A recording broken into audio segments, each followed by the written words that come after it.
কুসুম, কি করছিস? কচুগুলো ছোঁস না মা। এই গ্রামে কেউ কচু খায় না। সবাই বলে কচু নাকি অশুভ। বিলের জলে বড় হয় তো, তাই নাকি ওতে বিষ থাকে। আমি নিজের কানে শুনেছি তোর দাদাকে বলতে, কচু ছুঁলে হাত চুলকায়, খেলে পেট ফুলে যায়। উঠে আয় মা, উঠে আয়। দাদি, তুমিও এসব বিশ্বাস করো? আমি তো গত বছর লুকিয়ে কচু সেদ্ধ করে খেয়েছিলাম, কিচ্ছু হয়নি, বরং ভালো লেগেছিল গো। আমাদের ঘরে চাল নেই, ডাল নেই, তুমি বলো কি করি? তুমি তো জানো দাদি, গতকাল সারা রাত আমরা না খেয়েছিলাম। না খেয়ে থাকার থেকে কি কচু খাওয়া ভালো নয়? সে তো জানি মা, কিন্তু গ্রামের লোকে দেখলে কি বলবে? তোকে নিয়ে কত কথা বলে এমনিতেই। মা বাবা নেই বলে মুখে যা আসে তাই বলে ওরা। এরপর যদি শোনে কচু তুলে খাচ্ছিস, তাহলে তো সর্বনাশ হবে রে। মানুষের মুখ তো আর আমরা বন্ধ করতে পারবো না, বল? বলুক, যার যা ইচ্ছে বলুক। তবু আমি ভেবেছি আমি কচু দিয়ে তরকারি বানিয়ে লোকজনকে বিক্রি করব। আমি জানি কচু দিয়ে কত রকম রান্না হয়। পাশের গ্রামের হাটে গিয়েছিলাম মাসখানেক আগে, তুমি তো জানো। সেখানে কচুর লতি, কচু শাক, কচু ভাজা সব বিক্রি হচ্ছে। আর লোকে কিনছে, খাচ্ছে হুড়োহুড়ি করে। আমি নিজের চোখে দেখেছি দাদি। তাহলে বলো, ওরা কি পাগল যে কচু খাচ্ছে? ওরা বলে যে কচু শরীরের পক্ষে ভালো। পাশের গ্রাম আর আমাদের গ্রাম তো এক নয় মা। এখানকার মানুষ ভীষণ জেদি। একবার যা ঠিক করেছে তা করেই ছাড়বে। তুই যদি ওদের বদলাতে যাস, তাহলে ওদের তোর ওপর আরো রাগ হবে। আমি বুড়ি মানুষ, আমার কথাটা শোন। এই আমাদের গ্রামের মানুষ আমি চিনি, ওদের সাথে ঝামেলা করতে যাস না মা। রাগ হলে হোক, আমি আর অনাহারে মরতে রাজি নই দাদি। তুমি দেখো, একদিন এই কচুই আমাদের ভাগ্য বদলে দেবে। আমি পারবো দাদি, তুমি আমাকে বিশ্বাস করো। আমি নিজেও না খেয়ে থাকবো না, আর এরপর থেকে তোমাকেও এই বুড়ো বয়সে না খাইয়ে থাকতে দেব না আমি। কচুর সাথে একটু সর্ষে বাটা, কাঁচা লঙ্কা আর একটু তেল দিয়ে রাঁধছি, একটু খেয়ে দেখবে? বলতে পারবে তাহলে কেমন হয়েছে? তুমি তো গ্রামের অনেক বড় মানুষ, তুমি খেলে অন্যরাও সাহস পাবে তাহলে। আরে পাগল হয়েছিস? কচু খাবো আমি? এই গ্রামে কোনোদিন কেউ কচু খায়নি, তোর দাদা বাবাও খায়নি। কচু হলো নিচু জাতের লোকেদের খাবার মা। আমাদের গ্রামে এসব চলবে না। তুই এক্ষুনি এই কচু ফেলে দে, নইলে মোড়লের কানে গেলে বিপদ হবে। আমি তোকে ভালোবাসি, তাই বলছি মা, সাবধান করছি। তুই সাবধান হয়ে যা, না হলে বিপদ হবে। চাচা, আমি বলছি তুমি একটু শোনো। কচু শরীরের জন্য খুব ভালো। আমি পাশের গ্রামের হাটে দেখেছি, সেখানে দাম দিয়ে কচু কেনে মানুষে। আমাদের গ্রামে বিনা পয়সায় পড়ে আছে, কেউ ছুঁয়েও দেখে না। এটা কি ঠিক চাচা? এত ভালো জিনিস নষ্ট হয়ে যাচ্ছে, আমরা তো কিছু করতেও পারছি না, উল্টে আমরা নিজেরা না খেয়ে আছি। পাশের গ্রামের ছোট জাতের লোকে অনেক কিছুই করে, তাই বলে আমরাও করব? আমাদের রীতিনীতি নিয়ম আলাদা। তুই মেয়ে মানুষ, তোর এত বাড়ন্তি শোভা পায় না। আমি তোকে বলছি, এসব ছাড়। তুই যদি আমার কথা না শুনিস, তাহলে মানুষে কি বলবে জানিস? বলবে এই মেয়ে বেয়াদব হয়েছে একেবারে, বাপ মা নেই বলে আর মানুষ হলো না। চাচা, আমার বাবা বেঁচে থাকলে আমাকে অনাহারে থাকতে হতো না। আমার দাদি বুড়ি মানুষ, তাকে খাওয়ানোর দায়িত্ব আমার। এই বুড়ো বয়সে এই শরীরের অবস্থায় ওনার এই কষ্ট আমি আর দেখতে পাচ্ছি না। তাই আমি এই কচু রান্না করে বিক্রি করব, আমি ঠিক করেছি। কেউ কিনলে কিনবে, না কিনলে আমি নিজে খাবো। আমার এতে কোনো লজ্জা নেই চাচা। তোমরা যদি আমার জায়গায় থাকতে, তাহলে বুঝতে আমার কষ্টটা। ঠিক আছে, যেটা ভালো বুঝিস কর, পরে যেন বলিস না যে আমি সাবধান করিনি।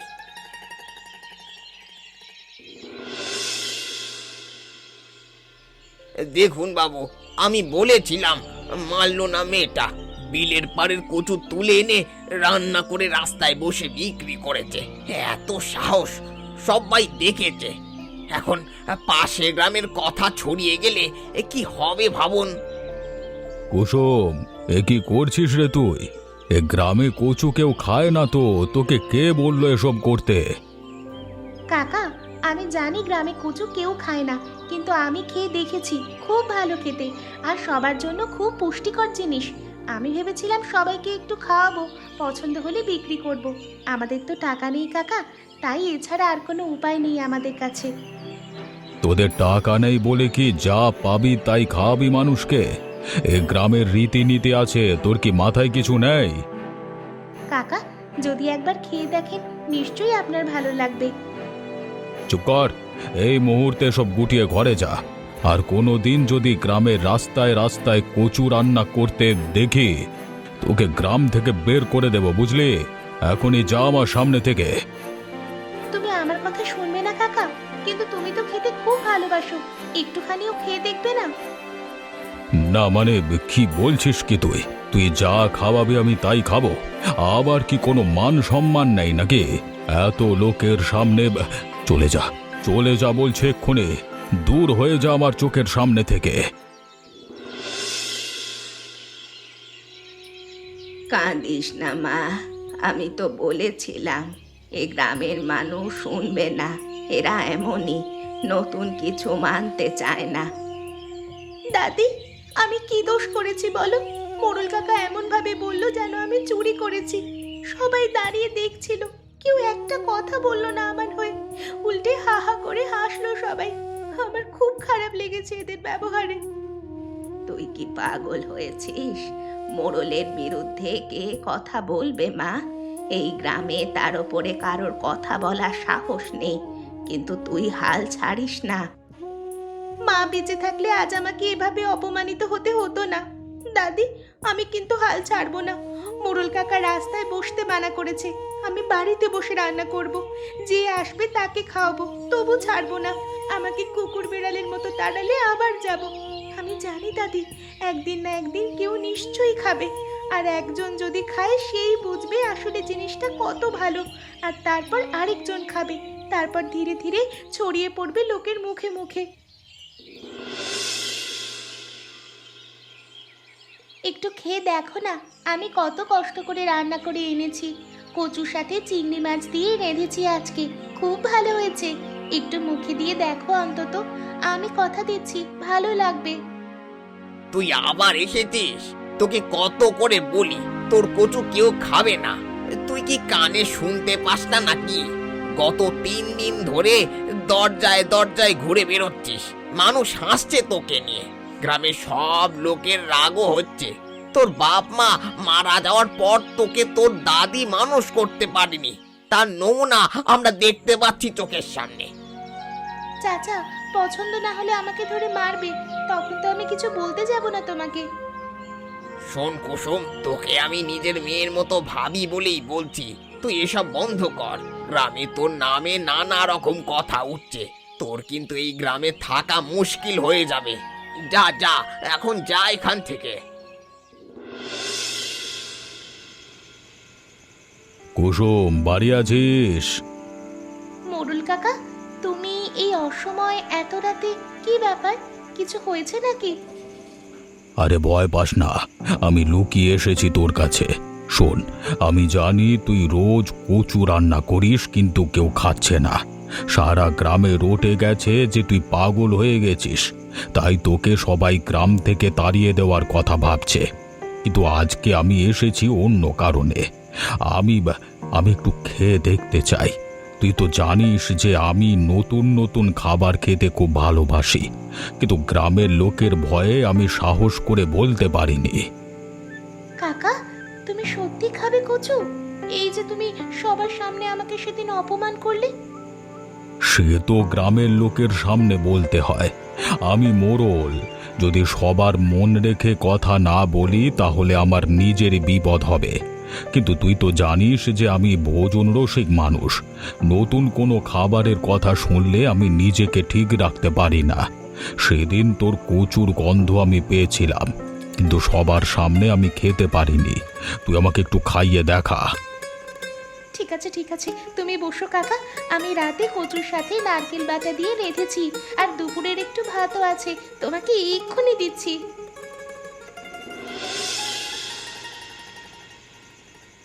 আহা কুসুম, এ কি রেঁধেছিস মাইরি! এত ভালো তরকারি আমি জীবনে খাইনি। এই কচু দিয়ে এমন রান্না হতে পারে আমি স্বপ্নেও ভাবিনি। আমি তো অবাক হয়ে গেলাম মা। এত বছর কি করলাম আমি এমন জিনিস না খেয়ে। বলেছিলাম কাকা, কচু খারাপ জিনিস নয়, মানুষ না জেনে শুধু ভয় পায়। আর একটু দেবো কাকা? দে মা, আর একটু দে। এই তরকারি খেতে খেতে মনে হচ্ছে জীবনটা সার্থক হয়ে গেল।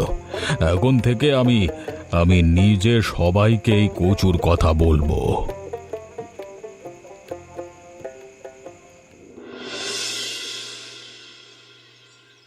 বাবু, আপনি কি বলছেন?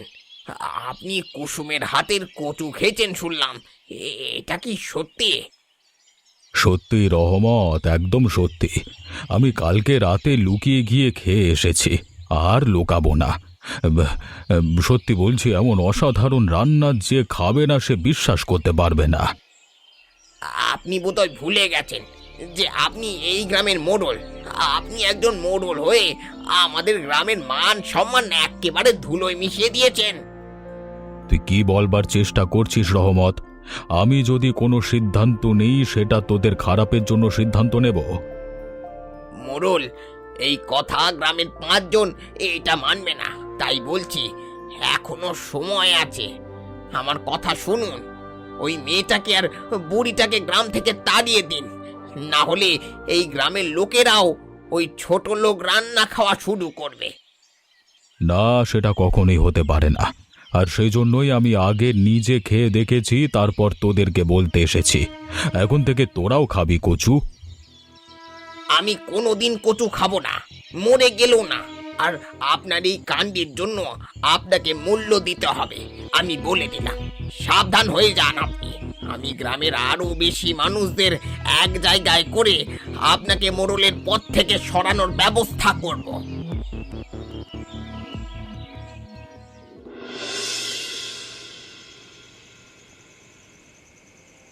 কাকা, একটা কথা বলতে এলাম তোমার কাছে। তোমার জন্য আমার এই অবস্থা হলো, আমি খুব লজ্জিত।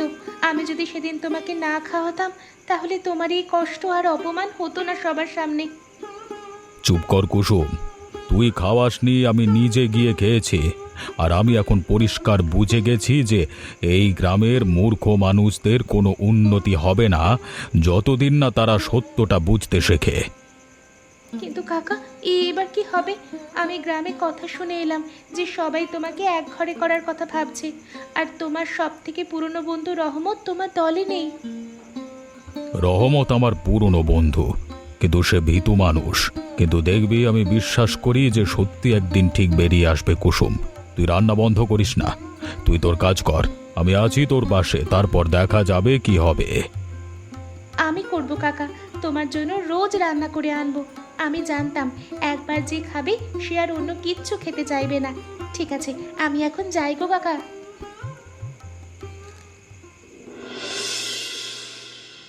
গ্রামের মানুষের অবস্থা খুব খারাপ। প্রায় সবাই হঠাৎ করে অসুস্থ হয়ে পড়েছে।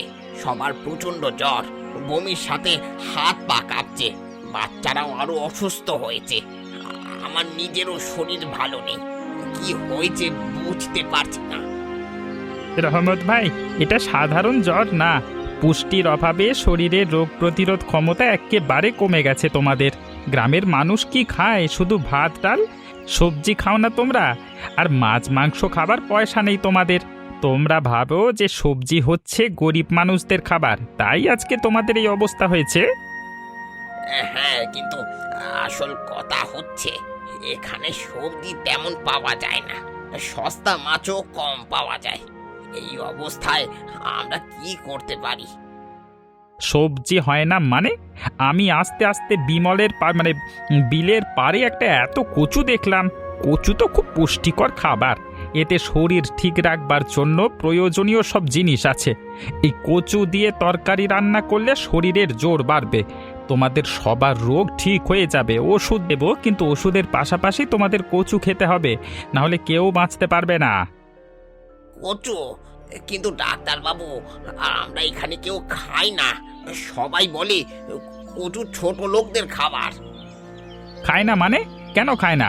এত ভালো জিনিস পড়ে আছে, খায় না বললেই হবে?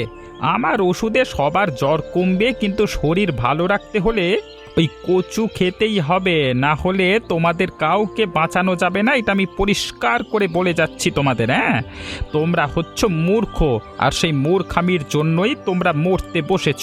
এই কথাটা আমি পরিষ্কার করে বলে গেলাম তোমাদের। হ্যাঁ,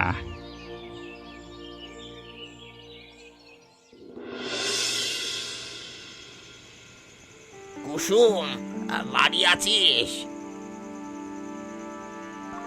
চাচা তুমি? আসো, ভেতরে আসো, বসো এখানে। কুসুম, আমি জানি তুই আমার উপর রাগ করে আছিস। আমি তোকে অনেক খারাপ কথা বলেছি, তোর কচু নিয়ে ঠাট্টা করেছি, মোড়লকে এক ঘরে করতে সাহায্য করেছি আমি। কিন্তু আজ বিশ্বাস কর, আজ আমি এসেছি তোর কাছে বড় অসহায় হয়ে। লজ্জায় আর কষ্টে মাথা তুলতে পারছি না মা আমি। চাচা, পরে এসব কথা হবে, আগে আমি তোমাকে খাওয়াই ভালো করে। কচুর তরকারি আছে, গরম ভাতও আছে, খাও আগে, শরীরটা একটু ভালো হোক, তারপর কথা বলবো আমরা। তুই আমাকে খাওয়াবি? আমি তোকে এত অপমান করলাম, তুই আমাকে খাওয়াবি? আমি তো তোর সাথে কত খারাপ ব্যবহার করেছি। আমি জানি তুমি কি বলতে এসেছো। আমি জানি যে তুমি বলবে ডাক্তারবাবু বলেছেন কচুতে যা যা আছে তাতে শরীর তাড়াতাড়ি ভালো হবে। খাও চাচা, গরম গরম খাও, দেখবি এক্ষুনি ভালো হয়ে যাবে। হায় কপাল, আমি কত বড় বোকা ছিলাম। এতদিন এই জিনিস পড়েছিল আমাদের চোখের সামনে, আমরা খেলাম না, আমরা তোকে বকাবকি করলাম। আমি নিজেকে মাফ করতে পারছি না মা। দেরি হয়নি চাচা, এখনো সময় আছে, সব ঠিক হয়ে যাবে। আমি সবার জন্য রান্না করব, তোমাদের কাউকে চিন্তা করতে হবে না। সারাদিন খাটলি মা, কটা বাড়িতে দিয়ে এলি আজ, একটু জিরিয়ে নে। আমি তো এই বুড়ো বয়সে কোথাও যেতে পারি না, না হলে তোর সঙ্গে যেতাম আমি। তুই বড় ভালো কাজ করছিস। গ্রামের সবাই অসুস্থ হয়ে পড়েছে দাদি, আমি যেটা সন্দেহ করেছিলাম ঠিক সেটাই হয়েছে। তাই আমি সকাল থেকে রান্না করছি আর সবার বাড়িতে গিয়ে দিয়ে আসছি। এখন সবাই শুধু আমার নাম করছে, আর যারা যারা প্রথমে খেয়েছিল তাদের অনেকে আগের থেকে এখন অনেক সুস্থ হয়ে উঠেছে। আমি জানতাম একদিন তোর কথা গ্রামের সবাই শুনবে, জানবে, সবাই তোকে পাগল বলতো। কিন্তু আজ ডাক্তার বাবু প্রমাণ করে দিয়েছে যে তুই ভুল ছিলিস না। তোর বাবা মা নিশ্চয়ই তোর এই সাফল্যে খুব খুশি হয়েছে। যেখানেই ওরা থাকুক, তারা তোকে দুহাত তুলে আশীর্বাদ করছে। একদিন আমি এই কচু বিক্রি করার জন্য এদেরকে এই গ্রাম থেকে তাড়ানোর কথা বলেছিলাম, আর আজ আমি প্রতিজ্ঞা করছি যে এই গ্রামে শুধু নয়, এখন থেকে যত দূর সম্ভব তত দূরে এই কচু বিক্রি করার ব্যবস্থা করব আমি নিজে। আমি বলেছিলাম না কচু খেলে তোমরা সবাই ভালো হয়ে যাবে? তোমরা এত নিষ্ঠুর যে ভালো মানুষ মোড়ল বাবুকেও তোমরা এক ঘরে করেছিলে। আর মোড়ল বাবু যদি এই কচু না খেত, তাহলে হয়তো এই মেয়েটার উপর দিয়ে আরো কত ঝড় বয়ে যেত কেউ জানে না। হ্যাঁ, করেছিলাম ডাক্তার বাবু, তার সাথে অপমান করেছিলাম, তাকে পাগল বলেছি, এক ঘরে করেছি শুধু কচু খাওয়ার প্রশংসা করেছিলেন বলে। আজ ভাবলে লজ্জায় মাটিতে মুখ তুলতে ইচ্ছে করছে না। মোড়ল আমার বন্ধু ছিল, এখন ওর পা ধরে ক্ষমা চাওয়ার যোগ্যতা আমার নেই। আমি এক্ষুনি যাব ওনার কাছে ক্ষমা চাইতে। ঠিক আছে, তুমি দেরিতে হলেও বুঝেছো, এটাই অনেক। এখন থেকে তুমি নিজে কচু চাষ করা শুরু করো, আর সেটাই হবে তোমার পাপের প্রায়শ্চিত্ত। গ্রামের ভাই বোনেরা, আজ আমি তোমাদের সামনে দাঁড়িয়ে কিছু বলতে চাই।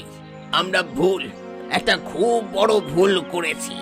আমরা একটা বাচ্চা মেয়েকে অপমান করেছি নিজেদের স্বার্থের জন্যে। আমাদের মোড়ল হরিচরণ বাবুকেও এক ঘরে করেছি। আজ আমি সবার কাছে ক্ষমা চাইছি, আমি আমি লজ্জিত আজ। তোমরা পারলে আমাকে ক্ষমা করে দিও সবাই। রহমত, তুমি ভুল স্বীকার করেছো, এতেই আমি খুশি। তবে এখন থেকে আমি সবার সামনে প্রতিজ্ঞা করছি যে সত্যি আমি জানতে পেরেছি তাতে এই গ্রামে এখন থেকে সবচেয়ে বেশি জিনিসের যেটা চাষ হবে সেটা কচুর চাষ। আর ওই মেয়েটির এই গ্রামে একটা দোকান হবে, সেখান থেকে সবাই কচু কিনে খেতে পারবে। তাছাড়া আমরা এই কচু অনেক দূরে দূরে গ্রামে বিক্রি করব। রহমত তার দায়িত্ব নেবে। মা কুসুম, তুই কিছু বল মা, আর আমাদের পারলে সবাইকে ক্ষমা করে দিস।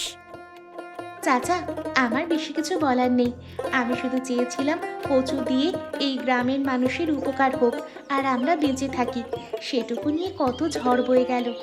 আমি কিন্তু কারোর ওপর রাগ করিনি। তবে শুধু একটাই কথা বলবো, এখন থেকে আমরা যেই সবাই মিলেমিশে গেছি এই সম্পর্কে যেন আর কোনোদিনও ফাটল না ধরে, এবং আমরা ভবিষ্যতে এরকমভাবেই যেন থাকতে পারি এবং ভবিষ্যৎ প্রজন্মকেও কচুর উপকারিতা সম্পর্কে জানাতে পারি। আর আমাদের গল্পটা কেমন লাগলো অবশ্যই জানিও, এবং বন্ধুদের সাথে শেয়ার করবে এবং সাবস্ক্রাইব করতে ভুলবে না।